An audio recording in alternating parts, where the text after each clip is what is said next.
All right, so what I'm going to do is I'm going to go through a course of an instructor who took the hybrid training in the spring, and she just did an outstanding job of using the Hines hybrid model. She's a math teacher, and she said that we could use this as a model course here. So I wanted to go ahead and show you that for her final project for hybrid instructor training, she completed one module, which is all that's required. So she has chosen to divide her content up into chapters.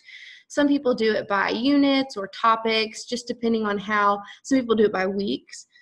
Most people do it by weeks, but it just depends on how you want to divide your content. But she has chapters here. So she just turned in chapter 1 for her final project. But since then, she has gone in and actually created the rest of her chapters using the Hines hybrid model as well. So that is actually what should happen after hybrid training. The only thing you have to do for the training course is the one module.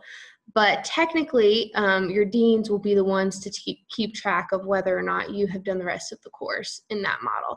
So the idea would be that when SACS comes in to do their review, they can tell exactly what we're teaching, what portion of the 50% is being done in class, exactly what is being taught, and what exactly is being taught outside of class, and then how we're assessing our students. So all of this would be evident and available for them online.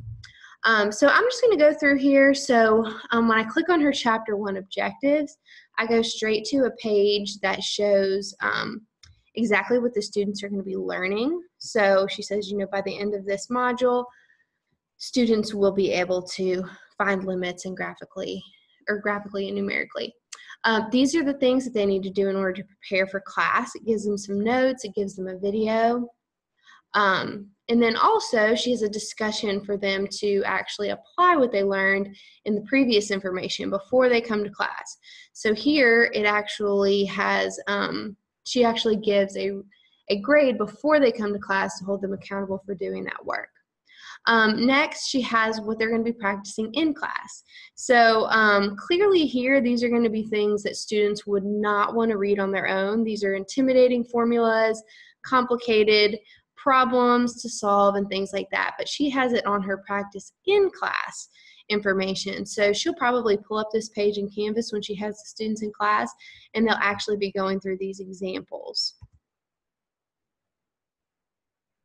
Next, she has a discussion that goes with practice in class. So at the end of class, maybe after they've gone over all that material, she's going to have her students complete a discussion. And then this is her show what you know. It's a quiz, and that works for her. But show what you know could be a lot of different things. It could be something that they write. It could be something that they make. It could be something they turn in class. It doesn't have to necessarily be an online format. It just needs to be on here that they're going to do it. So she just did a great job, and I wanted to show this as an example so that there's no confusion about what is expected for this final project. So for the first project, you just simply made the framework, which is you just kind of made this little tab here that said objectives. You made your chapter 1 objectives link and it was blank. You made the prepare for class, practice, and show what you know. Now for the final project, you want to get in there and put your content in there.